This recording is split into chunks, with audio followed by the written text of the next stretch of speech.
نحمدہ ونصلی ونسلم علی رسولہ الکریم وعلی آلہ الطیبین الطاہرین اجمعین اما بعد فاعوذ باللہ من الشیطان الرجیم بسم اللہ الرحمن الرحیم هو الذی انزل علیک الکتاب منہ آیات محکمات ہن ام الکتاب واخر متشابہات فَأَمَّا الَّذِينَ فِي قُلُوبِهِمْ زَيْغٌ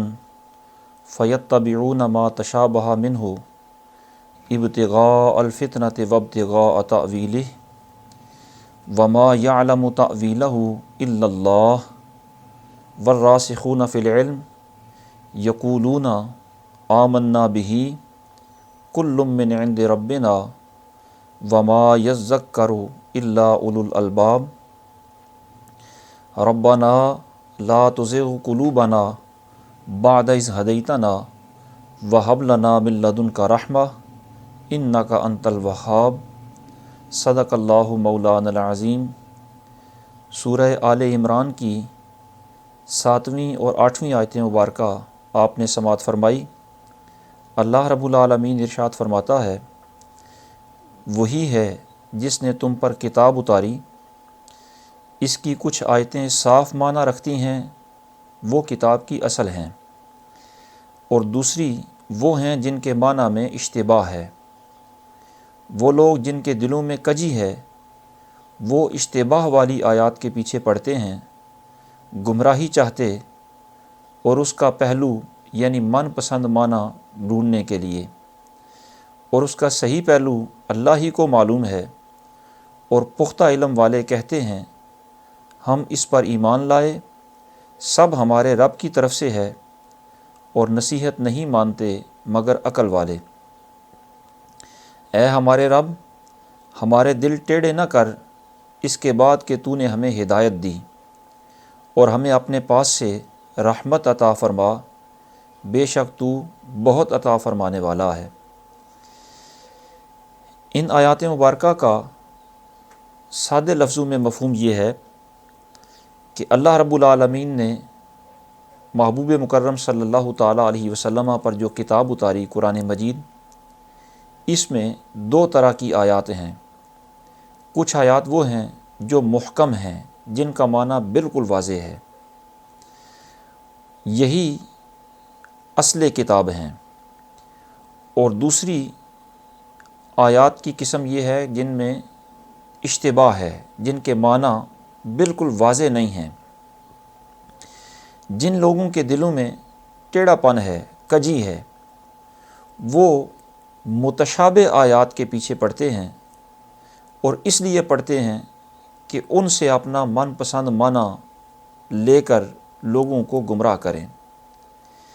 فرمایا، ان متشابہ آیات کا صحیح معنی اللہ کو معلوم ہے، اور جو راسخین فی العلم ہوتے ہیں، پختہ علم والے لوگ، وہ ان آیات کے بارے میں یہ کہتے ہیں کہ ہمارا ان آیات پر ایمان ہے۔ یہ ساری آیات محکم ہوں یا متشابہ، ساری آیات ہمارے رب کی طرف سے ہیں۔ اور پھر فرمایا کہ نصیحت وہی لوگ مانتے ہیں جن کو عقل ہوتی ہے، اور علم میں رسوخ رکھنے والے لوگ یہ دعا بھی کرتے ہیں کہ اے ہمارے رب، ہمیں ہدایت عطا فرمانے کے بعد ہمارے دل ٹیڑھے نہ کرنا، اور ہمیں اپنی طرف سے رحمت عطا فرمانا، بے شک تو بہت عطا فرمانے والا ہے۔ مفہوم سادہ لفظوں میں سماعت فرمانے کے بعد جو الفاظ استعمال ہوئے، ان میں سے کچھ الفاظ کے معنی ملاحظہ فرمائیں۔ ارشاد فرمایا کہ اللہ وہ ہے جس نے آپ پر کتاب اتاری، منہ آیات محکمات، ان میں کچھ محکم آیتیں ہیں۔ محکمات محکمتن کی جمع ہے، اور یہ لفظ حکم ان سے بنا ہے۔ حکم کا معنی ہوتا ہے اصلاح کے لیے روک لینا۔ کسی افسر کو حاکم اس لیے کہا جاتا ہے کہ وہ بھی اصلاح کے لیے لوگوں کو روکتا ہے، ظلم سے روکتا ہے، زیادتی سے روکتا ہے، حد سے تجاوز کرنے سے روکتا ہے، اس لیے افسر کو حاکم کہتے ہیں۔ اور جو علم برائیوں سے روکے اس علم کو حکمت کہا جاتا ہے۔ تو حکم کا معنی ہوتا ہے لغوی طور پر روک لینا، منع کر دینا۔ اس کو جب لفظوں کے اضافے کے ساتھ احکام پڑھا جائے تو اس کا مطلب ہوتا ہے پختہ کرنا، مضبوط کرنا۔ اور محکم آیات میں وہ آیات ہوتی ہیں جن آیات کے معنی بالکل واضح ہوں، اور ان کی وضاحت کی وجہ سے وہ معنی چونکہ بہت مضبوط ہوتے ہیں، اس لیے ان آیات کو محکم کہا جاتا ہے۔ اگر کسی لفظ کا ایک ہی معنی ہے تو وہ ظاہر ہے وہ معنی مضبوط ہوتا ہے، اور اگر کسی لفظ کے متعدد معنی ہیں تو پھر کمزور پہلو ہوتا ہے کہ یہ معنی مراد ہے یا یہ معنی مراد ہے یا یہ معنی مراد ہے، تو وہاں وہ مضبوطی نہیں ہوتی، مراد لینے میں یا مراد سمجھنے میں وہ قوت نہیں ہوتی۔ تو محکم وہ آیات ہوتی ہیں جن کے معنی خود ظاہر ہوں، ان میں کسی قسم کا نہ کوئی احتمال ہو، نہ کوئی شبہ ہو، نہ ظاہر کلام میں کوئی شبہ ہو، نہ مفہوم کلام میں کوئی شبہ ہو، اور نہ ہی مقتضائے کلام میں کوئی شبہ ہو۔ وہ ہر قسم کے شبہ سے پاک ہوتے ہیں، وہ آیات محکم آیات کہلاتی ہیں۔ اور قرآن مجید کی اکثر آیات اسی طرح کی ہیں کہ وہ محکم ہیں۔ جس طرح قرآن مجید کی آیات میں ہے کہ اللہ ہر شے پر قادر ہے، اللہ سمیع و بصیر ہے، قیامت قائم ہونے والی ہے، فرشتوں کا تذکرہ ہے، یہ واضح آیات ہیں، انہیں محکم آیات کہا جاتا ہے۔ ان کے بارے میں ارشاد فرمایا ہن ام الکتاب، یہی اس کتاب کی اصل ہیں۔ یہاں بمعنی اصل یا بمعنی مرجع دونوں ہی استعمال ہوتے ہیں۔ بمعنی اصل ہو تو اس کا مطلب یہ ہوگا کہ شریعت کے جتنے بھی احکام ہیں ان احکام کی اصل یہی محکم آیات ہیں۔ اور اگر بمعنی مرجع ہو تو اس کا مطلب یہ ہوگا کہ جتنی بھی قرآن مجید میں متشابہ آیات ہیں ان کا مفہوم سمجھنے کے لیے ان محکم آیات کی طرف ہی رجوع کیا جائے گا، تو یہ ان کا مفہوم متعین کرنے کے لیے مرجع ہیں۔ اسی طرح ارشاد فرمایا کہ وَأُخَرُ مُتَشَابِهَاتٍ، اور کچھ آیات اشتباہ والی ہیں، متشابہ ہیں۔ متشابہات یہ لفظ تشابہ سے بنا ہے جس کے حروف اصلیہ شبہ ہیں، اور شبہ کا مطلب ہوتا ہے کہ ایک شے کا کیفیت میں یا اپنے کسی وصف میں دوسری شے کی طرح ہو جانا، دوسری شے کے مشابہ ہو جانا، اور اس طرح دوسری شے کے طرح ہو جانا کہ دیکھنے والا فرق محسوس نہ کر سکے، امتیاز نہ کر سکے۔ چیزیں دونوں علیحدہ علیحدہ ہیں، ذات دونوں کی علیحدہ علیحدہ ہے، اصل بھی دونوں کی علیحدہ علیحدہ ہے،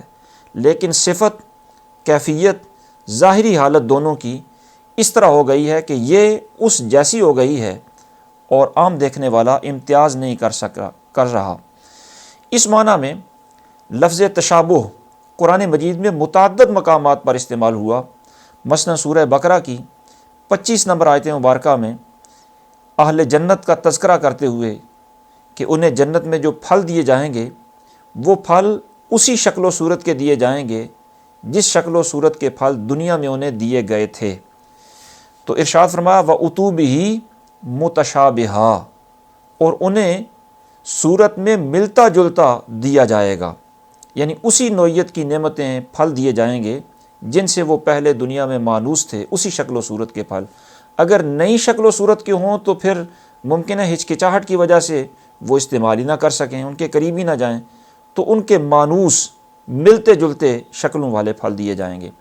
تو تشابہ کا معنی حقیقت ان کی اور ہوگی لیکن شکل و صورت ان کی اسی طرح کی ہوگی جس طرح دنیا کے پھلوں کی ہے۔ اسی طرح بنی اسرائیل کا تذکرہ کرتے ہوئے سورہ بقرہ کی 70 نمبر آیت مبارکہ میں ارشاد فرمایا کہ انہیں جب اللہ رب العالمین نے ایک مقتول کے قاتلوں کا پتہ معلوم کرنے کے لیے یہ حکم دیا کہ گائے ذبح کر کے اس کا گوشت اس مقتول کو لگاؤ تو وہ زندہ ہو کر خود اپنے قاتلوں کا پتہ بتا دے گا، تو جب گائے ذبح کرنے کا حکم دیا تو انہوں نے کہا ان البقرہ تشابہ علینا، کہ گایوں میں ہمیں شبہ پڑ گیا ہے، یعنی ان کے اوصاف آپس میں ہم پر مشتبہ ہو گئے ہیں۔ تو تشابہ کا یا متشابہ کا معنی یہ ہوتا ہے کہ ایک چیز کا وصف میں، کیفیت میں دوسری چیز کی طرح ہو جانا اور اس میں فرق نہ رہے عام دیکھنے والے کو۔ یہاں متشابہ آیات سے وہ آیات مراد ہوتی ہیں کہ جن کے لغوی معنی یا تو معلوم ہی نہ ہوں، اور اگر معلوم ہو سکیں تو وہ معنی ایسے ہوں، لغوی جو معنی پتہ چل رہے ہیں وہ معنی ایسے ہوں جن معنوں کو مراد لیا نہیں جا سکتا اور متکلم کی وہ مراد ہو نہیں سکتے، تو وہ آیات متشابہ ہوتی ہیں۔ اور ان کا صحیح معنی اللہ رب العالمین ارشاد فرماتا ہے کہ اللہ ہی کو معلوم ہوتا ہے حقیقی طور پر۔ پھر فرمایا فَأَمَّا الَّذِينَ فِي قُلُوبِهِمْ زَيْغٌ، جن کے دلوں میں کجی ہے، ٹیڑھا پن ہے۔ زیغ کا معنی ہوتا ہے کجی، ٹیڑھا پن، ایک جانب مائل ہو جانا، طرف داری کرنا، جانبداری کرنا، ایک طرف جھک جانا۔ یہ معنی بھی قرآن مجید میں یہ معنی استعمال ہوئے ہیں۔ مثلا قرآن مجید میں ارشاد باری تعالیٰ ہے فَلَمَّا زَاغُوا أَزَاغَ اللَّهُ قُلُوبَهُمْ، کہ جب وہ ٹیڑھے ہو گئے، ان میں زیغ آ گیا، ٹیڑھے ہو گئے، تو اللہ نے ان کے دل ٹیڑھے کر دیے۔ اسی طرح ما زاغ البصر وما طغى، سرکار کی آنکھ نہ ایک جانب مائل ہوئی، یعنی کسی طرف پھری بھی نہیں اور حد سے بڑی بھی نہیں۔ تو زاغ کا معنی مائل ہونا، جھک جانا، ٹیڑھا ہو جانا۔ تو فرمایا جن کے دلوں میں ٹیڑھا پن ہے فَيَتَّبِعُونَ مَا تَشَابَهَ مِنْهُ، وہ متشابہ آیات کے پیچھے پڑتے ہیں۔ ان کا طریقہ کار یہ ہوتا ہے کہ ان متشابہ آیت کا جو ظاہری معنی ہے وہ تو ظاہر ہے مراد لیا نہیں جا سکتا، لیکن لوگوں کو بہکانے کے لیے اور لوگوں کے ایمان خراب کرنے کے لیے ان ظاہری معنوں کو پیش کرتے ہیں اور لوگوں کے عقیدے خراب کرتے ہیں۔ بعض اوقات ایسا بھی ہوتا ہے کہ وہ ان متشابہ آیات کے ظاہری معنی لے کر قرآن مجید کی دوسری محکم آیات کے مقابلہ میں پیش کرتے ہیں اور کہتے ہیں دیکھو قرآن میں تعارض ہے، ایک جگہ قرآن کچھ کہہ رہا ہے، دوسری جگہ اس کے متضاد کہہ رہا ہے، حالانکہ یہ سارا اللہ کا کلام ہے، اس میں کوئی تضاد نہیں ہے۔ پھر فرمایا یہ وہ کیوں کرتے ہیں؟ ابتغاء الفتنہ وابتغاء تأویلہ، دلوں کے ٹیڑھا پن والے لوگ متشابہ آیات کے پیچھے اس لیے جاتے ہیں تاکہ وہ اس سے فتنہ بپا کریں اور اس کی من مانی تفسیریں کر کے لوگوں کو بتائیں، اور الفاظ کو توڑ موڑ کر باطل اور جھوٹے معنی اپنی طرف سے بیان کر کے یہ لوگ گمراہی پھیلانے کی کوشش کرتے ہیں، فتنہ پھیلانے کی کوشش کرتے ہیں اور مسلمانوں کو راہ حق سے ہٹانے کے لیے یہ حرکتیں کرتے ہیں۔ یہ تو ہیں جن کے دلوں میں ٹیڑھا پن ہے، ان کا طرز عمل کہ محکم آیات کو چھوڑ کر متشابہ کے پیچھے پڑتے ہیں اور مقصد فتنہ پھیلانا ہوتا ہے۔ اور جو راسخین فی العلم ہیں ان کے بارے میں رب العالمین ارشاد فرماتا ہے کہ وہ ان ساری آیات کے بارے میں کہتے ہیں کہ ہمارا ساری آیات پر ایمان ہے، کل من عند ربنا، اس لیے ایمان ہے کہ یہ سب اللہ نے اتاری ہیں، یہ سب کچھ ہمارے رب کی طرف سے ہے۔ اور وہ متشابہ آیات کے پیچھے نہیں پڑتے، وہ محکم آیات کے مطابق اپنی زندگی گزارتے ہیں۔ تو یہاں راسخ فی العلم استعمال ہوا۔ راسخ رسوخ سے بنا ہے، اور رسوخ کا مطلب ہوتا ہے مضبوطی کے ساتھ قائم ہو جانا۔ جو درخت اپنی جڑیں زمین میں دور دور تک پھیلا دے اور اس کی جڑوں نے زمین کو مضبوطی سے پکڑ لیا ہو، اس کے بارے میں کہتے ہیں کہ یہ اب راسخ فی الارض ہو گیا ہے۔ تو راسخ فی العلم کا مطلب ہے کہ علم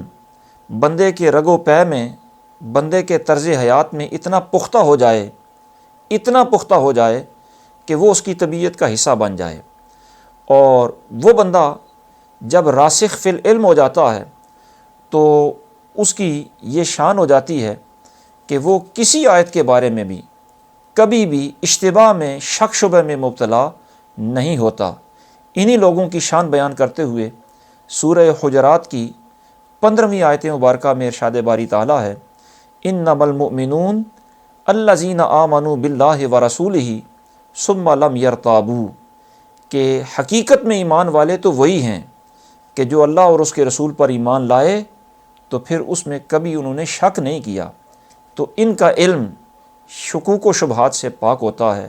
یہ راسخ فی العلم ہوتے ہیں۔ یہ کرتے کیا ہیں؟ ان کا طرز عمل یہ ہوتا ہے کہ ساری آیات پر ایمان ہے،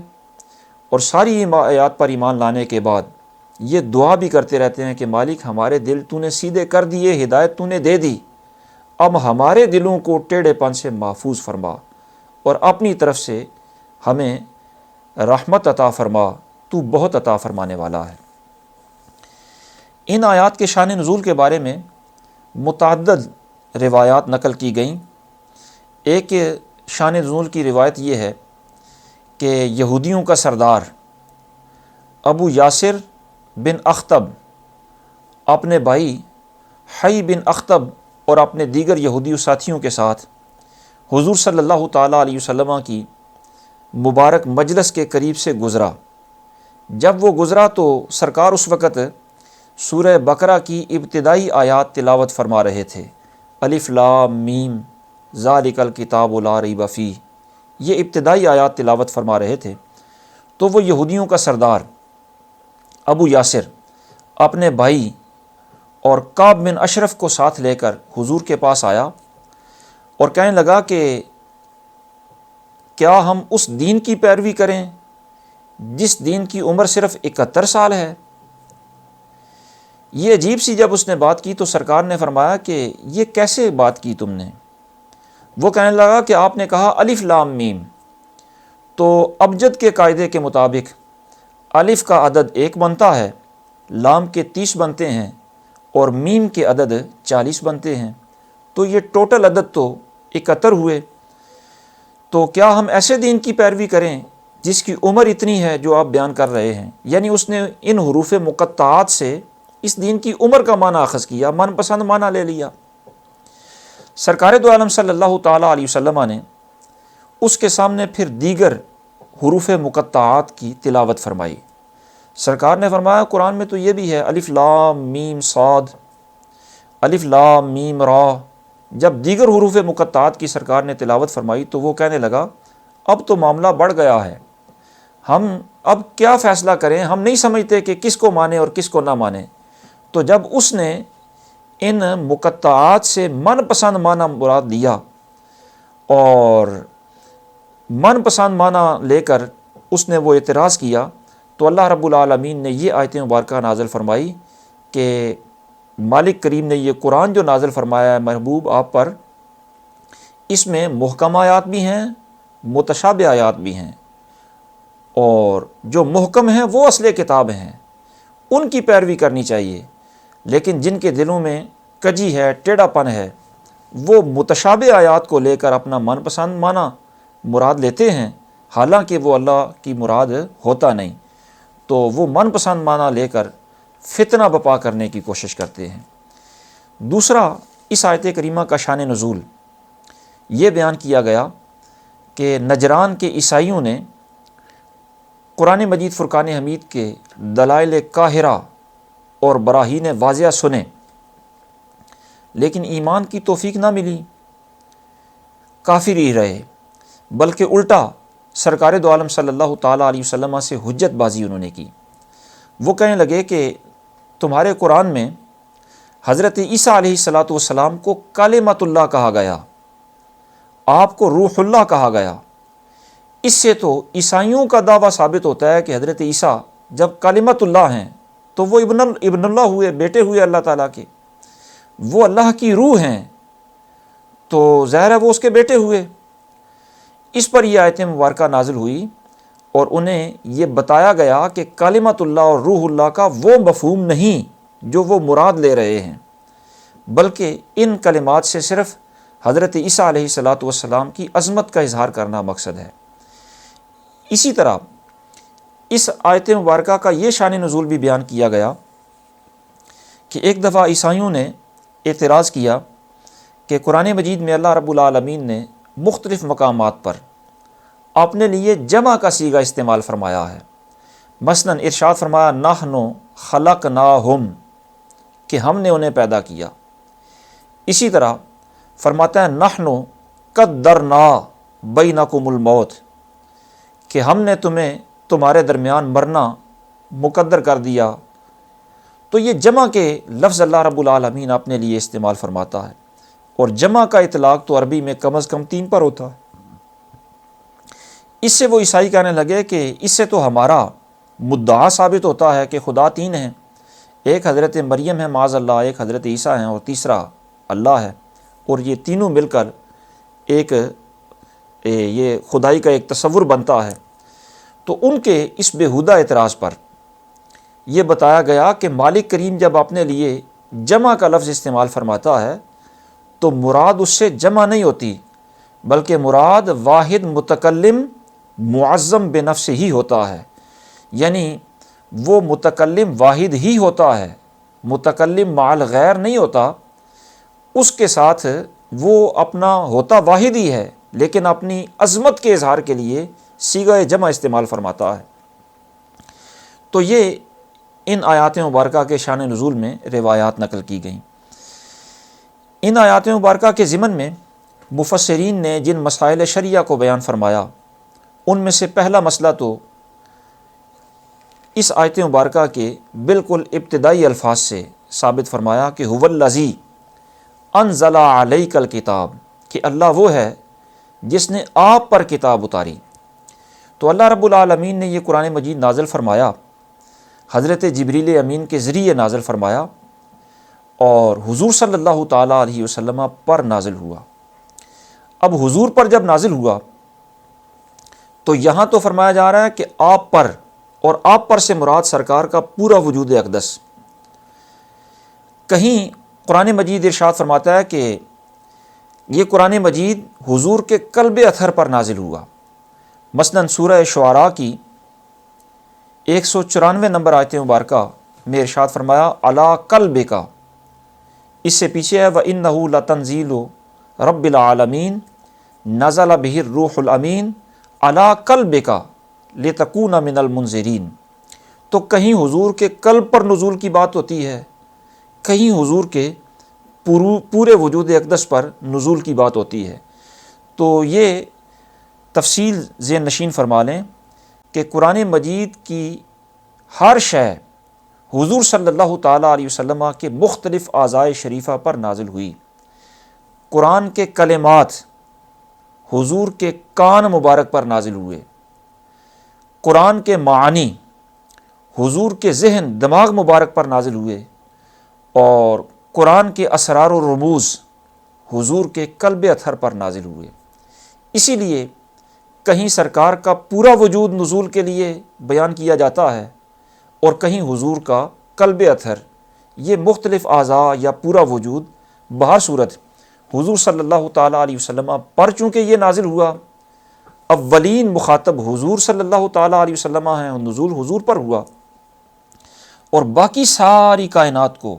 جو یہ قرآن ملا وہ حضور کے توسط سے ملا، حضور کے بتانے سے ملا۔ تو جب قرآن کے لفظ حضور کے بتانے سے باقیوں کو معلوم ہوئے، تو اسی طرح قرآن کا جو اسرار و رموز ہیں وہ بھی حضور پر نازل ہوئے، قرآن کے معنی وہ بھی حضور پر نازل ہوئے۔ تو جس طرح لفظ حضور کے بتانے سے معلوم ہوتے ہیں،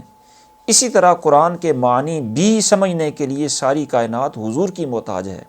حضور کے بتانے سے ان کے معنی سمجھے جائیں گے۔ اور اسرار و رموز چونکہ حضور ہی کے قلب اطہر پر نازل ہوئے، اس لیے ساری کائنات اسرار قرآن سمجھنے کے لیے بھی حضور کی محتاج ہے۔ یعنی قرآن جو جس اعتبار سے بھی سمجھے گا وہ حضور ہی کی تعلیمات کی روشنی میں سمجھے گا، اور اگر کوئی سرکار کو چھوڑ کر قرآن سمجھنے کا دعویٰ کرے تو وہ گمراہی میں جا پڑے گا، ہلاکت میں مبتلا ہو جائے گا۔ دوسرا مسئلہ اسی آیت مبارکہ کے ان الفاظ سے کہ یہ جو کتاب اللہ نے نازل فرمائی، منہ آیات محکمات ہن ام الکتاب و اخر متشابہات، ان الفاظ سے علماء نے یہ مسئلہ اخذ فرمایا کہ قرآن مجید کی آیات بنیادی طور پر دو قسم کی ہیں، کچھ آیات محکم ہیں اور کچھ آیات متشابہ ہیں۔ محکم وہ آیتیں ہوتی ہیں جن کا معنی ظاہر ہوتا ہے اور وہ ظاہری معنی ہی مراد ہوتا ہے، ان میں نہ کسی تعویل کی ضرورت ہوتی ہے اور نہ گنجائش ہوتی ہے، نہ وہ منسوخ ہوتی ہیں نہ ان میں تبدیلی ہوتی ہے۔ جو ظاہری معنی ہے وہی مراد ہے، وہی اللہ رب العالمین بیان فرمانا چاہ رہا ہے۔ یہ محکم آیتیں ہوتی ہیں، اور یہ جو محکم آیتیں ہوتی ہیں شریعت کے سارے احکام کا دار و مدار انہی آیات پر ہوتا ہے، انہی کو ام الکتاب کہا جاتا ہے۔ اور یہ آیات اتنی واضح ہوتی ہیں، معنی ان کا اتنا ظاہر ہوتا ہے کہ جو بھی ذرا سا بھی علم رکھتا ہو، فہم رکھتا ہو، شعور رکھتا ہو، وہ ان آیات کا معنی خود ہی سمجھ جاتا ہے۔ ان آیات کا معنی سمجھنے کے لیے کسی شے کی تفسیر، تعویل وغیرہ کی ضرورت نہیں ہوتی۔ مثلاً یہ چند ایک مثالیں آپ سماعت فرمائیں۔ سورہ مائدہ کی 38 نمبر آیت مبارکہ میں ارشاد فرمایا، وَالسَّارِقُ وَالسَّارِقَةُ فَاقْطَعُوا أَيْدِيَهُمَا، کہ مرد یا عورت جو بھی چوری کرے اس کا ہاتھ کاٹ دو۔ تو ظاہر ہے اس کا معنی بالکل ہی واضح ہے، معنی سمجھنے کے لیے کسی قرینے کی ضرورت نہیں ہے۔ اس سے آپ یہ بھی سمجھ سکتے ہیں کہ چوری کسے کہتے ہیں۔ چوری کا مطلب یہ ہوتا ہے کہ کسی مال کو جو کسی کی ملکیت میں بھی ہو اور وہ اس نے حفاظت میں بھی رکھا ہو، اس مال کو چرانا یہ چوری ہوتی ہے۔ تو جو جیب تراش ہوگا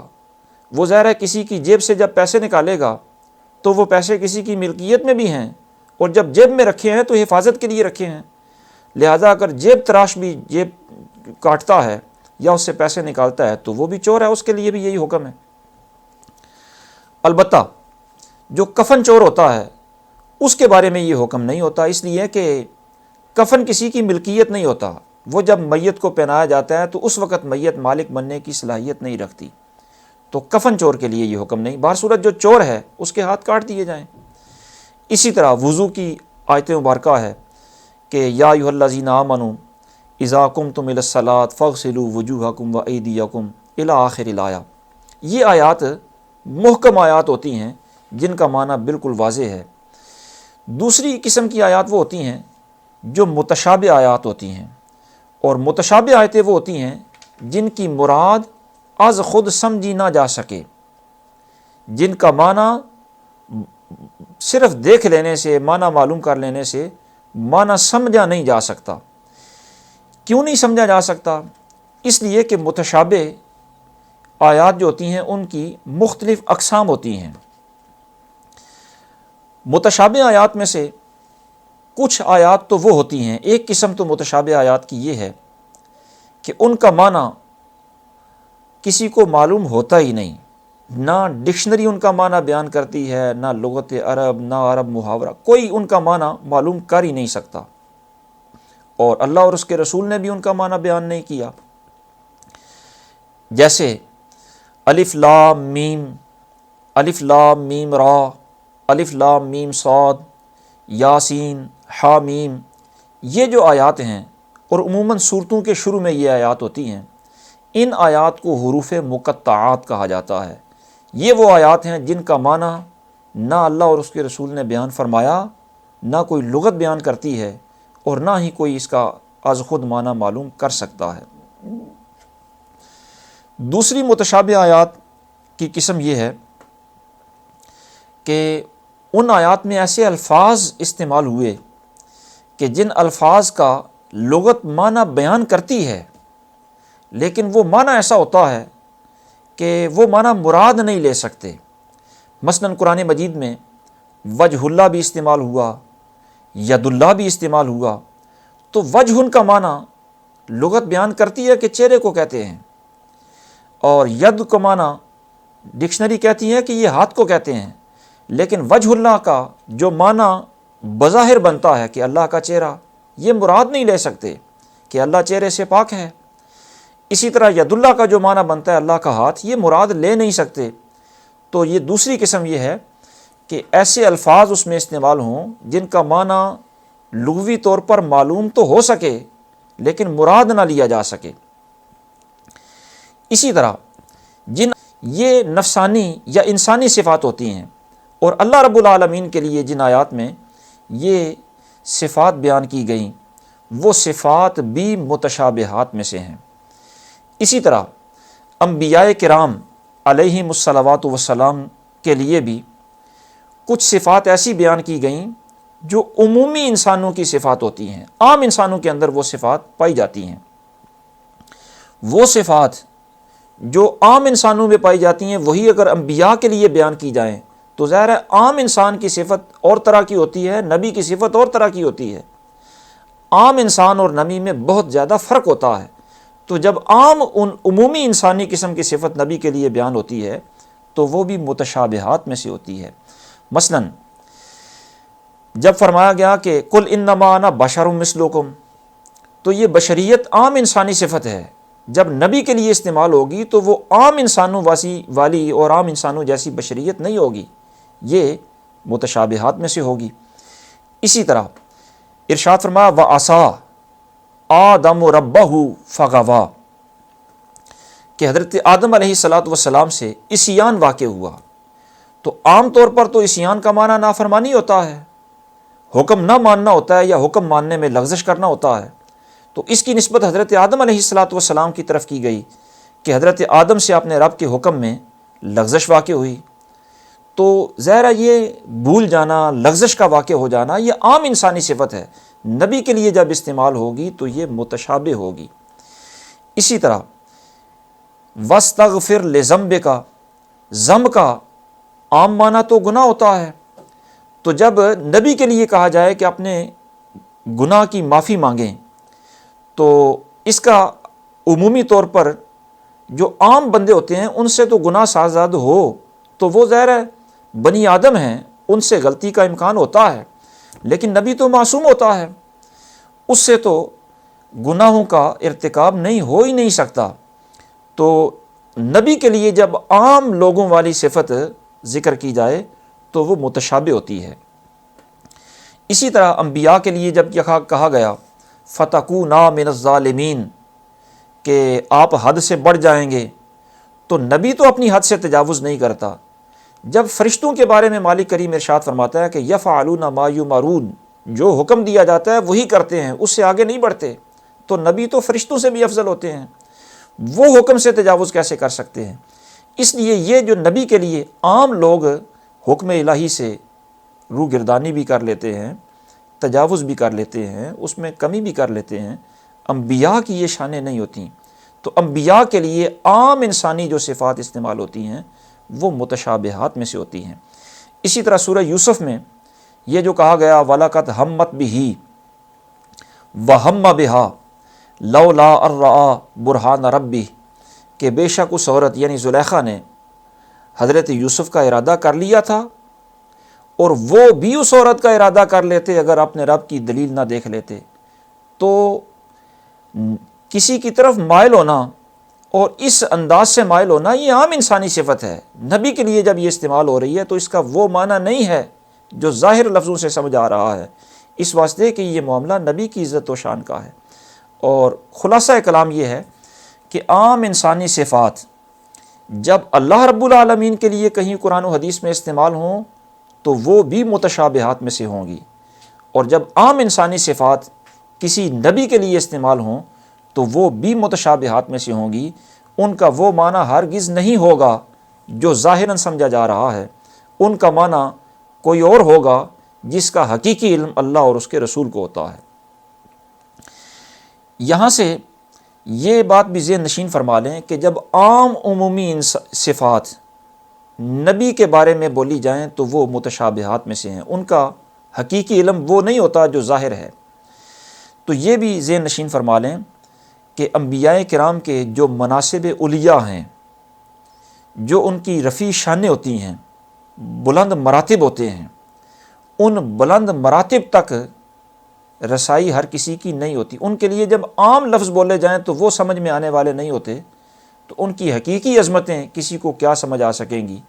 اور مخلوقات کا علم، ان کے بارے میں عام لوگوں کا علم کتنا محدود ہوگا۔ بلکہ حضور سید عالم صلی اللہ تعالیٰ علیہ وسلم نے تو اپنی عظمتوں کے حوالہ سے ایک موقع پر اپنے سب سے قریبی ساتھی حضرت صدیق اکبر سے بھی ارشاد فرمایا تھا کہ یا ابا بکر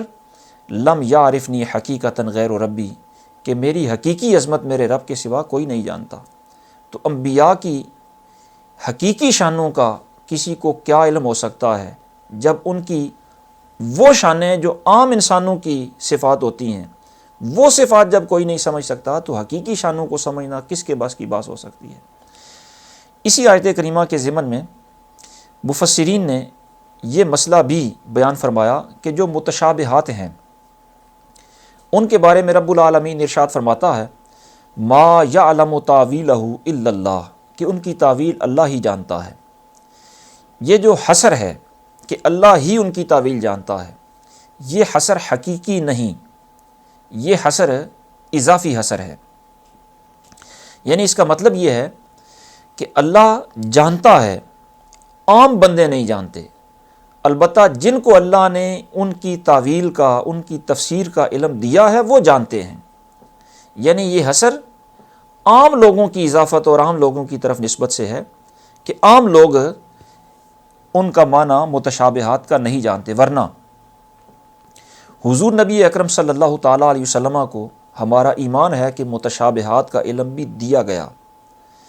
چونکہ قرآن مجید کے تمام علوم اور سارے اسرار و رموز حضور پر نازل ہوئے،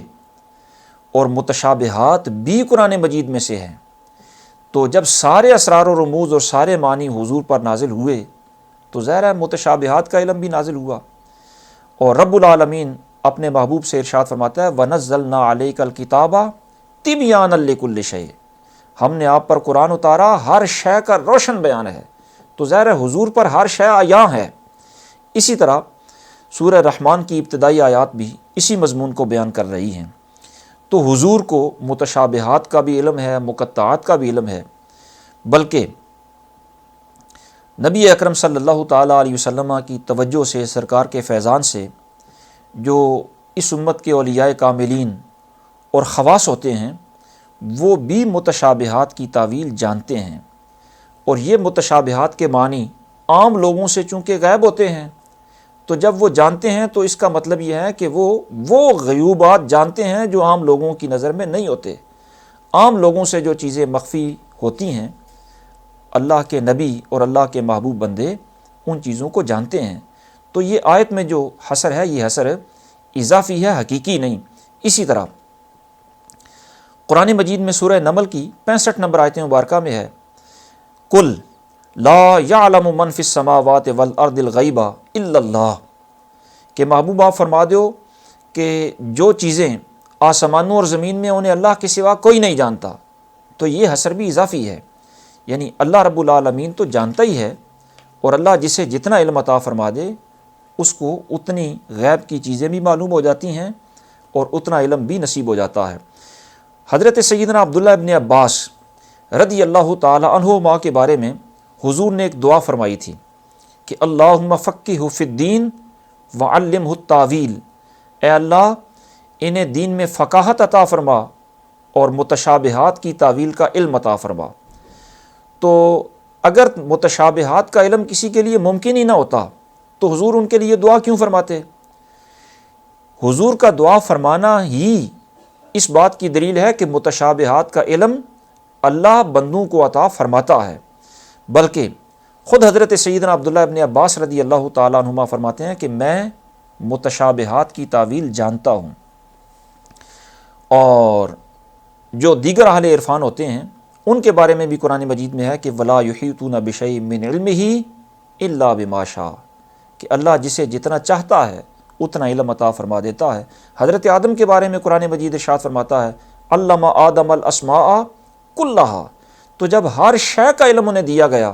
تو متشابہات بھی انہی میں داخل ہیں۔ تو خلاصہ کلام یہ ہے کہ متشابہات کا علم انبیاء کو بھی ہوتا ہے، خواص کاملین اولیاء کو بھی ہوتا ہے، بلکہ اللہ رب العالمین اپنے نبیوں کو تو خاص علوم عطا فرماتا ہے، اور حضور صلی اللہ تعالیٰ علیہ وسلم کے توسط سے جن اولیاء کاملین کو شرح صدر عطا ہو جاتا ہے ان کو نور نبوت سے خاص فیضان بھی عطا ہوتا ہے، اور ایسا وہ علم ہوتا ہے جو لفظوں میں آنے والا نہیں ہوتا، اس واسطے کہ ان کے لیے لفظ کسی نے وضع کیے ہی نہیں۔ وہ ایسے اسرار و رموز ہوتے ہیں جن کا تعلق انہی کے ساتھ ہوتا ہے، اور ہم عوام کا ذخیرہ الفاظ وہاں تک پہنچنے سے قاصر ہوتا ہے۔ اسی آیت کریمہ کے ضمن میں مفسرین نے یہ مسئلہ بھی بیان فرمایا کہ قرآن مجید کی آیات چونکہ محکم بھی ہوتی ہیں، متشابہ بھی ہوتی ہیں، اور متشابہ آیات کے بارے میں فرمایا کہ ان کی حقیقی تعویل تو اللہ ہی کو معلوم ہوتی ہے، اور جن کے دلوں میں کجی ہوتی ہے وہ متشابہات کی پیروی کرتے ہیں تاکہ فتنہ تلاش کریں اور عقائد خراب کریں لوگوں کی۔ اس لیے قرآن مجید کی جب تفسیر پڑھیں، جب اس کے معنی سمجھنے کی کوشش کریں، تو لازم ہے کہ اس کی تفسیر، اس کے معنی اور اس کی وضاحت اس عالم کی پڑھیں جس عالم پر اعتماد کیا جا سکتا ہو کہ اس کے دل میں کجی نہیں ہوگی، اس کے دل میں ٹیڑھا پن نہیں ہوگا، یہ متشابہات کے پیچھے پڑنے والا نہیں ہوگا۔ اور عام بندوں کے لیے تو یہ حکم ہے، اور جو اہل علم ہیں ان کے لیے علماء نے یہ مسئلہ بیان فرمایا کہ عالم بھی قرآن مجید کی وہی تفسیر کرے جو مفسرین، جمہور مفسرین کی بیان کردہ ہو، اور جمہور مفسرین کسی قرآن مجید کی تفسیر میں ایک طرف ہوں اور یہ اپنی طرف سے کوئی نئی تفسیر گڑھ کے لوگوں کو یہ بیان کرے کہ دیکھو میری ذہانت، میری فطانت، کہ جہاں کسی کا ذہن نہیں گیا وہ نقطے میں بیان کر دیتا ہوں، اور حالانکہ وہ نقطے جمہور مفسرین کی بیان کردہ تفسیر کے متضاد ہوں، تو یہ وہ اس کا علم نہیں ہوگا بلکہ اس کے دل کے ٹیڑھا پن کی علامت ہوگی، اور یہ تفسیر حرام ہوتی ہے۔ نبی اکرم نور مجسم شفیع معظم صلی اللہ تعالیٰ علیہ وسلم نے ارشاد فرمایا کہ لا یجمع اللہ عز وجل امر امتی علی ضلالۃ ابدا اتبعوا السواد الاعظم ید اللہ مع الجماعہ من شذ شذ فی النار، کہ اللہ رب العالمین میری امت کے کسی معاملہ میں بھی سارے علماء کو گمراہی پر جمع نہیں فرمائے گا۔ تو جب ساری امت ایک تفسیر پر متفق ہے اور یہ اپنی ذہانت سے اس کے متضاد تفسیر بیان کر رہے ہیں، تو اس کا مطلب ہے ساری امت ہدایت پر ہے، وہ گمراہی پر نہیں ہو سکتی، سرکار کی گارنٹی ہے وہ ہدایت پر ہے۔ یہ اپنے ذہن سے جو تفسیر نکال رہے ہیں، جو ان کے اگر وہ ان کے مخالف ہے تو یہ گمراہی ہے۔ اسی طرح فرمایا کہ تم سواد اعظم کا،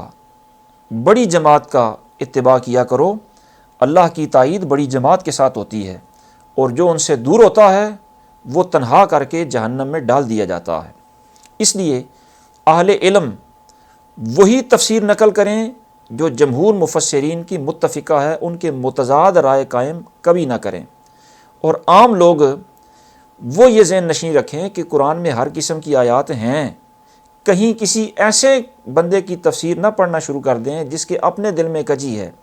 اور وہ متشابہات کے معنی من پسند بیان کرتا ہے تاکہ لوگوں کے عقائد خراب ہوں، بلکہ وہ کسی عالم سے مشورہ کر کے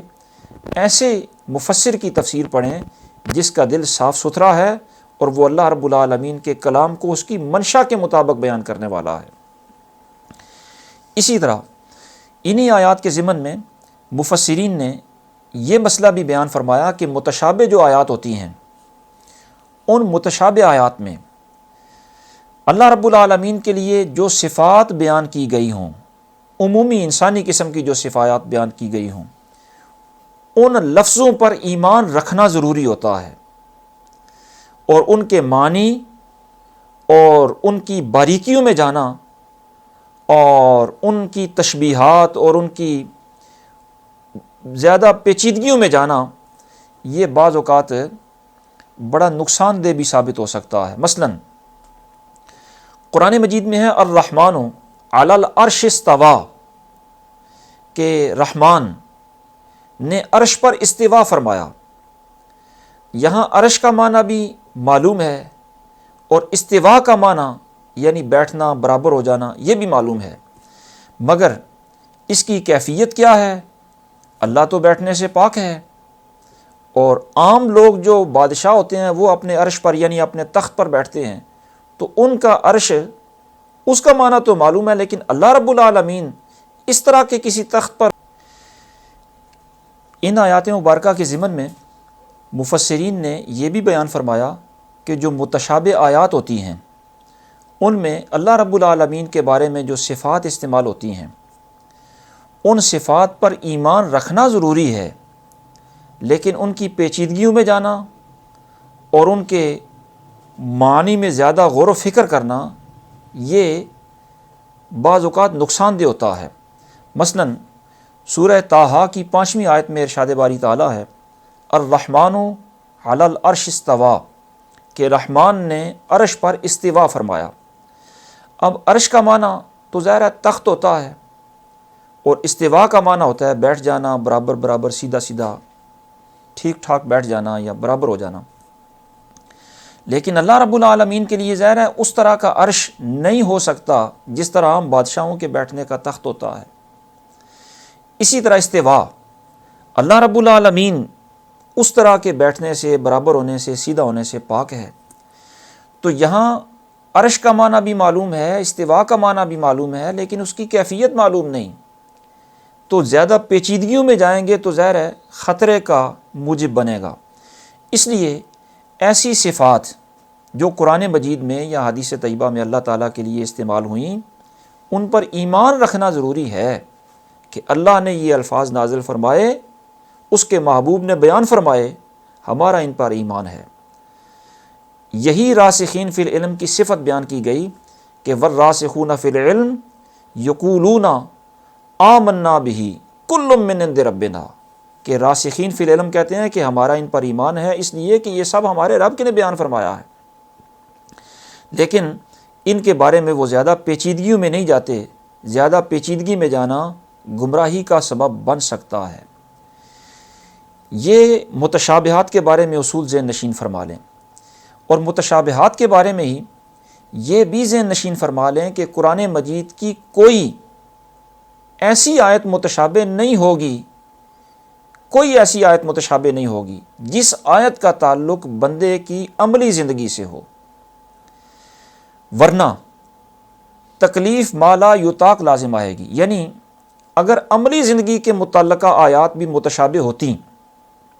تو اس کا مطلب ہے اللہ کوئی کام کرنے کا ہمیں حکم دے رہا ہے، اور حکم اس زبان میں ان لفظوں سے دے رہا ہے جس زبان کو ہم سمجھ ہی نہیں سکتے، جن لفظوں کے معنی تک ہم پہنچ ہی نہیں سکتے، تو وہ حکم بھی دے رہا ہے اور حکم ایسے لفظوں میں دے رہا ہو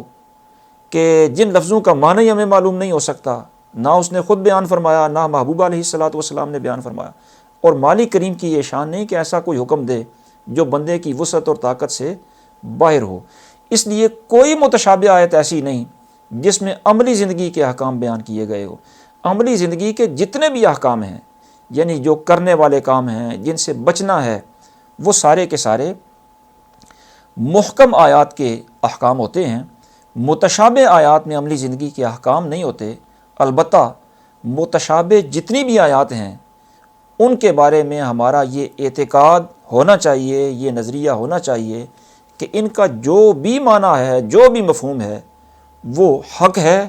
اور اللہ کی طرف سے یہ نازل شدہ ہے۔ اور یہاں متشابہ آیات کے بارے میں یہ بات بھی ذہن نشین رہے کہ آیت جو متشابہ ہوتی ہے وہ اپنے معنی اور حکم کے اعتبار سے ہوتی ہے، جو اس کے پڑھنے کے مختلف انداز ہوتے ہیں۔ مثلا قرآن مجید مختلف قراتوں میں پڑھا جاتا ہے تو اس کی قراتیں متشابہ نہیں ہوتی۔ متشابہ صرف اس کے جو معنی ہوتے ہیں وہ ہوتے ہیں، قرات میں کوئی آیت متشابہ نہیں ہوتی۔ اور متشابہ آیات کے بارے میں یہ بات بھی ذہن نشین رہے کہ اولاً تو متشابہ آیات کے معنی کی پیچیدگیوں کی طرف جانا عام بندے کے لیے ضروری نہیں ہے، کیونکہ عملی زندگی کے احکام اس میں بیان نہیں ہوئے۔ عام بندے کے لیے اتنا ہی جاننا کافی ہے کہ میرے لیے کون سے احکام ہیں جنہیں کرنے کا مجھے اللہ نے حکم دیا، اور کون سی چیزیں ہیں جن سے بچنے کا میرے مالک نے مجھے حکم دیا۔ عام لوگوں کے لیے اتنا ہی کافی ہوتا ہے، اور جو علمی باریکیوں کے شوقین ہوتے ہیں اور پیچیدگیوں میں جانے کے وہ متلاشی ہوتے ہیں، وہ اگر متشابہات کے معنی کی طرف جانا چاہتے ہیں تو ان کے لیے سلامتی والا راستہ یہ ہے کہ متشابہات کے معنی وہ کریں جو محکمات کے متضاد نہ ہوں، یعنی ان متشابہات کو محکمات کے ترازو میں تول کر وہ معنی کریں جو کسی اسلام کے مسلمہ اصول کے خلاف نہ ہو، قرآن مجید کی کسی واضح آیت کے متضاد نہ ہو، تاکہ اس کی مراد واضح ہو جائے اور اس میں اشتباہ بھی جاتا رہے۔ اور انہی آیات کے ضمن میں مفسرین نے یہ مسئلہ بھی بیان فرمایا کہ قرآن چونکہ اللہ کی نازل کردہ کتاب ہے، یہ اللہ کا کلام ہے، اب جو بندہ قرآن مجید کی تفسیر کرتا ہے، ہاں وہ محکم آیات کی کرتا ہے یا متشابہ کی محکم کے مطابق کرتا ہے، وہ قرآن مجید کی تفسیر کرنے والا اللہ کے کلام کو کھولنے والا ہوتا ہے، اس کے نمائندے کے طور پر اس کے کلام کی وضاحت کر رہا ہوتا ہے۔ ورنہ جو متکلم ہوتا ہے اس کا حق ہوتا ہے کہ اپنے کلام کا معنی وہ خود بیان کرے۔ متکلم موجود ہو تو اس کی موجودگی میں دوسرا بندہ اس کے کلام کا معنی بیان اولاً تو کرتا نہیں یا کر سکتا نہیں، اور اگر کر سکتا ہو یا کرنے کی اسے اجازت دی جائے تو وہ اسی معنی کو بیان کرے جو متکلم کی مراد ہوتی ہے۔ متکلم کی مراد کے خلاف کوئی اگر معنی بیان کرے تو وہ معنی مردود ہوتا ہے۔ تو اللہ کے کلام کا جو معنی بندہ بیان کرتا ہے، آپ اس کو اللہ کا نمائندہ سمجھیں، اس کی بڑی عزت ہے، بڑا مرتبہ ہے، اس کا بڑا مقام ہے، بشرطے کہ وہ اللہ کی منشا کے مطابق، اس کی مشیت کے مطابق اس کے کلام کا معنی بیان کرے، اور وہ ہوائے نفس اور دل کے ٹیڑھے پن کے ساتھ اس کا معنی نہ بیان کرے۔ اس لیے کہ حضور صلی اللہ تعالیٰ علیہ وسلم نے قرآن مجید کا مطلب بیان کرنے والا، اس کی تفسیر کرنے والا، اس کے بارے میں ارشاد فرمایا، من فسر القرآن برأیہ فلیتبوأ مقعدہ من النار، کہ جس نے قرآن کی تفسیر اپنی رائے سے کی، اپنی رائے سے قرآن کی تفسیر کرتا ہے، اسے چاہیے کہ وہ جہنم میں اپنا ٹھکانہ بنا لے۔ اللہ رب العالمین اس سے پناہ عطا فرمائے۔ تو قرآن مجید کی تفسیر کرنا بہت بڑا منصب ہے اور اس کی ذمہ داری بھی بہت بڑی ہے، اور جو بندہ قرآن مجید کی تفسیر کرتا ہے اس کے لیے 4 چیزیں بنیادی طور پر لازم ہیں، ان کے بغیر وہ اللہ رب العالمین کی مشیت کے مطابق اور اس کی مراد کے مطابق قرآن کی تفسیر کر ہی نہیں سکتا۔ وہ جو 4 چیزیں لازم ہیں ان میں سے سب سے پہلے خشیت الہی ہونی چاہیے، دوسری اس کے اندر تواضع ہونی چاہیے، اور تیسری اس کے اندر زہد ہونا چاہیے، اور چوتھی اس کے اندر مجاہدہ بھی ہونا چاہیے جس سے اس کا باطن پاک ہو جائے۔ یہ 4 چیزیں اگر اس کے اندر موجود ہوں گی تو وہ مفسر ایسا ہوگا جس کا علم راسخ ہو جائے گا، اور خوف الہی سے علم راسخ ہوتا ہے۔ جس طرح سرکار نے ایک موقع پر ارشاد فرمایا، رأس الحکمت مخافت اللہ، کہ دانائی کی بنیاد ہی اللہ کا خوف ہوتا ہے۔ تو جس نے قرآن کی تفسیر کرنی ہے، آپ اندازہ کریں کتنی اس کے لیے دانائی، فہم و فراست کی ضرورت ہوگی۔ تو خوف خدا کو بنیاد بنائے، تواضع اختیار کرتے ہوئے، زہد و ورع اختیار کرتے ہوئے مجاہدہ کرے، پھر قرآن مجید کی تفسیر کرے۔ اور یہ تو ہے جو صحیح تفسیر کرے اس کے لیے یہ ضروری ہیں۔ اور جو لوگ خواہ مخواہ منمانی تفسیریں کرتے ہیں، متشابہات کے در پہ رہتے ہیں، وہ لوگ اپنے مسلک یا اپنے کسی بھی باطل نظریے کے مطابق قرآن مجید کی متشابہ آیات کو لیتے ہیں، اور ان کے ظاہری الفاظ کے جو ظاہری معنی ہوتے ہیں، جو مراد نہیں ہو سکتے، منشا الہی وہ نہیں ہیں، لیکن انہی کو وہ محکم آیات کی طرح لوگوں کے اندر پھیلاتے ہیں، بیان کرتے ہیں، اور اس سے وہ یہ چاہتے ہیں کہ لوگ گمراہ ہوں۔ یہ وہ لوگ ہوتے ہیں جو جادہ حق سے دور ہوتے ہیں اور ان کے دلوں میں کجی ہوتی ہے۔ ایسے لوگوں سے بچنا اور ایسے لوگوں کی تفسیر بھی نہ سننا لازم ہوتا ہے۔ عام طور پر لوگ کہتے ہیں قرآن ہی بیان کر رہا ہے، وہ بیان تو قرآن کے لفظ کر رہا ہے لیکن مراد وہ نہیں بیان کر رہا جو مراد ہونی چاہیے۔ ایسے لوگوں کے بارے میں نبی اکرم صلی اللہ تعالیٰ علیہ وسلم نے ارشاد فرمایا، اذا رأیتم الذین یتبعون ما تشابہ منہ فاولئک الذین سمی اللہ فاحذروہم، کہ جب تم ایسے لوگوں کو دیکھو جو متشابہ آیات کی تفسیر کر رہے ہیں اور اپنی من پسند تفسیریں بیان کر رہے ہیں، تو فرمایا یہ وہ لوگ ہیں جن کی اللہ نے نشاندہی کر دی ہے، لہذا تم ایسے لوگوں سے بچو۔ یہ ٹیڑے دل والے لوگ ہوتے ہیں جو قرآن کی آیات کو اپنے مطلب کے لیے استعمال کرنے والے ہوتے ہیں۔ اور انہی آیات کے ضمن میں مفسرین نے یہ بھی بیان فرمایا کہ متشابہ آیات کو قرآن مجید میں رکھنے کی، بیان کرنے کی، اتارنے کی حکمت کیا ہے۔ فرمایا اس میں ایک حکمت تو یہ ہے کہ جس طرح عام بندہ جس کو قرآنی علوم کی وہ مہارت نہیں، وہ قرآن مجید جب کھولتا ہے یا اس کے سامنے قرآن مجید پڑھا جاتا ہے تو وہ قرآن کے معنی سمجھنے سے جس طرح عام بندہ اپنی عاجزی کا اظہار کر دیتا ہے، اسی طرح جو اہل علم ہوتے ہیں، ماہرین ہوتے ہیں، وہ راسخ اہل علم بھی جب ان متشابہ آیات پر پہنچتے ہیں تو وہ بھی ان کی حقیقی مراد سمجھنے سے اپنی عاجزی کا اظہار کر دیتے ہیں، اور یہی عاجزی ان کی، یہی تواضع ان کی اللہ رب العالمین کو پسند ہے۔ تو ان کا یہ عجز کا اظہار ان کی بندگی کی علامت بن جاتا ہے۔ یعنی اگر ساری آیتیں اسی طرح بندہ سمجھنا شروع کر دے جس طرح محکم آیتیں سمجھتا ہے، تو پھر تو کوئی دعویٰ کر دے کہ میں سارا قرآن کما حقوق سمجھتا ہوں، حالانکہ اس کے اسرار و رموز کی حد کوئی نہیں۔ تو جس طرح عام بندہ قرآن کے معاملہ میں اپنے عجز کا اظہار کرتا ہے، اسی طرح اہل علم بھی اس کے سامنے، اس کے کلام کے سامنے اپنے عجز کا اظہار کرتے ہیں، اور اللہ کو اپنے بندوں کی یہ عاجزی پسند ہے۔ اسی طرح اس کی دوسری حکمت یہ بیان کی گئی کہ جس طرح قرآن مجید کے معنی سمجھنے کے لیے عربی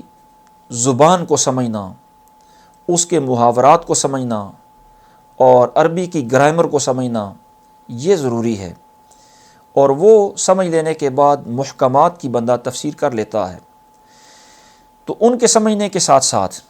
جب بندہ متشابہات کا معنی جاننے کے لیے مزید تگ و دو کرتا ہے، مجاہدے کرتا ہے، ریاضتیں کرتا ہے، قرآن و حدیث میں غوطہ زن ہوتا ہے، تو قرآن کے فہم کے لیے اور قرآن کے معنی کے حصول کے لیے بندہ جب یہ زیادہ مشقت اٹھاتا ہے متشابہات کے معنی میں مراد الہی تک پہنچنے کے لیے، تو اس کو اس پر بھی اجر و ثواب ملتا ہے۔ تو قرآن مجید ان لوگوں کو زیادہ نوازنے کے لیے، زیادہ اجر عطا کرنے کے لیے، تاکہ زیادہ محنت کریں، زیادہ اجر پائیں، زیادہ نوازنے کے لیے قرآن مجید میں یہ متشابہات آیات بھی نازل فرمائی گئیں۔ اور متشابہات کے بارے میں جو متقدمین دور اولیٰ کے جو علماء تھے، ان کا تو طرز عمل یہ تھا کہ وہ متشابہات کے معنی بیان ہی نہیں کرتے تھے، لیکن متاخرین نے جب یہ دیکھا کہ اگر ان کے معنی صحیح انداز سے بیان نہ کیے گئے تو ٹیڑے دل والے لوگ ان کے من پسند معنی، قرآن کی آڑ میں من پسند معنی اور من پسند نظریات لوگوں میں پھیلائیں گے، جس سے گمراہی پھیلے گی۔ تو متاخر علماء نے پھر ان کے معنی تک پہنچنے کی کوشش کی، اور انہوں نے ان کے معنی بیان کیے، اور معنی بیان کرنے کے باوجود ان کا دعویٰ یہی ہے کہ حقیقی ان کا علم اللہ ہی کے پاس ہے، ہم جو ان کا معنی بیان کر رہے ہیں یہ ظنی معلومات کی بنیاد پر ہے۔ اور انہی آیات کے مبارکہ کے ضمن میں مفسرین نے یہ مسئلہ بھی ان لفظوں سے بیان فرمایا کہ فَأَمَّا الَّذِينَ فِي قُلُوبِهِمْ زَيْغٌ، کہ جو لوگ دلوں میں ٹیڑھا پن رکھتے ہیں وہ متشابہات کی تفسیر من پسند انداز سے کرتے ہیں۔ تو ظاہر ہے وہ جو من پسند انداز سے بھی تفسیر کرتے ہیں وہ بھی ہیں تو صاحب علم، لیکن ان کے علم کو ان کے ٹیڑھا پن سے، دل کی کجی سے تعبیر کیا گیا۔ تو اس کا مطلب یہ ہے کہ بعض اوقات علم حجاب بھی بن جاتا ہے، دل کے پردے کا باعث بھی بن جاتا ہے، علم حجاب اٹھا بھی دیتا ہے، علم پردے ڈال بھی دیتا ہے۔ تو جو علم اللہ رب العالمین کے قریب کرے وہ علم نور بن جاتا ہے، پردوں کو دور کر دیتا ہے، روشنی بن جاتا ہے۔ اور جس علم سے بندے کے اپنے عمل میں بھی کوتاہی پیدا ہو، غفلت پیدا ہو، عقائد و نظریات میں بگاڑ پیدا ہو، دوسروں کے اندر بھی وہ فتنہ کا باعث بنے، وہ دل زیغ ہوتا ہے اور اس علم کو حجاب کہا جاتا ہے۔ اسی طرح آپ جب کسی عالم صاحب علم کو دیکھیں کہ اس کا دل دنیا میں مگن ہے، زبان پر قرآن ہے، لیکن حصول دنیا کے لیے وہ یہ سارا کر رہا ہے، اور اس کے دل میں صاحب مدینہ اپنے آقا و مولا صلی اللہ تعالیٰ علیہ وسلم کی وہ عظمت نہیں، وہ محبت نہیں، تو یہ سمجھ لینا چاہیے کہ وہ قرآن و حدیث پڑھنے پڑھانے کے باوجود دل کے ٹیڑھے پن کا شکار ہے۔ ایسے بندوں کی جو ہے وہ صحبت سے بچنا چاہیے اور ان سے اجتناب کرنا ضروری ہوتا ہے۔ اسی طرح ان آیات کے ضمن میں مفسرین نے یہ بھی بیان فرمایا کہ یہاں تو قرآن مجید ارشاد فرما رہا ہے اس آیت مبارکہ میں کہ قرآن میں دو طرح کی آیات ہیں، محکمات بھی، متشابہات بھی، لیکن قرآن مجید فرقان حمید میں ہی کچھ آیات ایسی ہیں جن سے یہ واضح ہوتا ہے کہ ساری آیات محکمات ہیں۔ مثلا سورہ ہود کی پہلی آیت مبارکہ میں ارشاد فرمایا الف لام را کتاب احکمت آیاتہ، تو احکمت آیاتہ سے بظاہر یہ سمجھا آ رہا ہے کہ اس کی ساری آیات محکم ہیں، جبکہ قرآن مجید میں دوسرے مقام پر مثلا سورہ زمر کی 23 نمبر آیت مبارکہ میں ارشاد باری تعالیٰ ہے اللہ نزل احسن الحدیث کتابا متشابہا، اس سے یہ سمجھا رہا ہے کہ اس کی ساری آیتیں متشابہ ہیں۔ تو یہاں قرآن مجید کہہ رہا ہے کہ کچھ آیات متشابہ ہیں اور کچھ محکم ہیں، جبکہ کسی آیت سے سمجھا رہا ہے کہ ساری آیتیں محکم ہیں، اور کسی یہ سمجھا رہا ہے کہ ساری آیتیں متشابہ ہیں۔ تو ان میں مطابقت کیسے پیدا ہوگی؟ مطابقت کی صورت یہ ہے کہ جہاں یہ کہا گیا کہ ساری آیتیں محکم ہیں، وہاں معنی مراد یہ ہے کہ ساری آیتیں مضبوط ہیں، ان کے معنی میں کسی قسم کا کوئی فساد نہیں، ان کے لفظوں میں کسی قسم کی کوئی کمی نہیں، وہ عبارت کے ذوف سے بھی مضبوط ہیں، محفوظ ہیں، اور معنی کے ذوف سے بھی اور معنی کے تضاد سے بھی وہ محفوظ ہیں۔ اور وہ ایسی ساری آیات ایسی ہیں کہ کوئی بھی صاحب عقل ان آیات پر نکتہ چینی نہیں کر سکتا، نہ ان کے نظم میں نہ ان کے معنی میں۔ تو وہ محکم اس معنی کے اعتبار سے ہیں، الفاظ بھی فصیح، معنی بھی صحیح، اور یہ کلام ہر کلام سے بہتر اور اعلیٰ۔ اور جہاں یہ فرمایا کہ یہ آیات متشابہ ہیں ساری،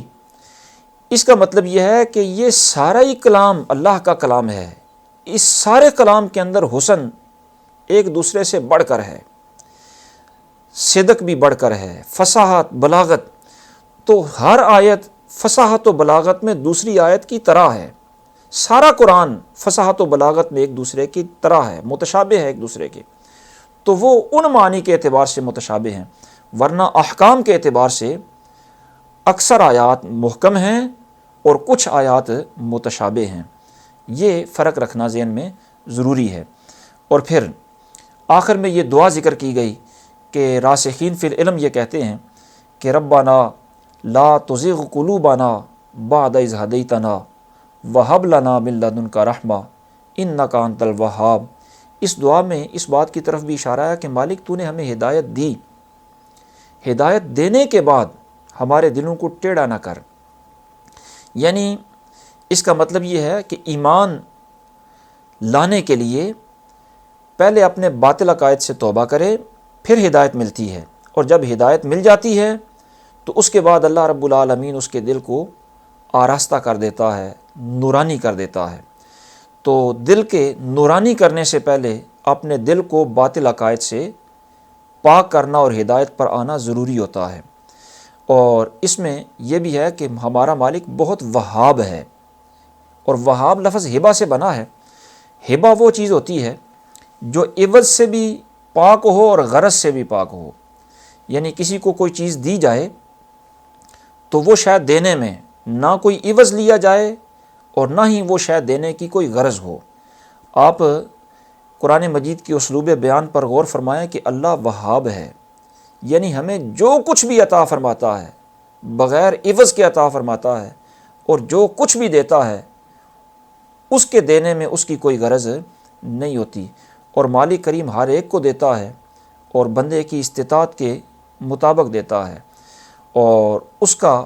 جو بھی عطا کردہ شے ہے وہ اس کا ہبہ ہے، اس میں نہ اس کی کوئی غرض ہے نہ ہماری طرف سے کوئی اسے عوض پیش کیا جا رہا ہے، اور اسی کی صفت ہے کہ وہ وہاب ہے۔ مالک کریم اپنی نوازشات میں اسی طرح دوام بخشے جو اس نے ہم پر کرم نوازیاں فرمائی ہیں، اور جو نعمتیں اس نے عطا فرمائی ہیں ان نعمتوں میں زوال سے ہمیں محفوظ فرمائے، اور ان نعمتوں کے اندر ہم مزید اضافے کا سوال کرتے ہیں۔ مالک کریم ہماری مرادیں پوری فرمائے۔ وما توفیقی الا باللہ العلی العظیم۔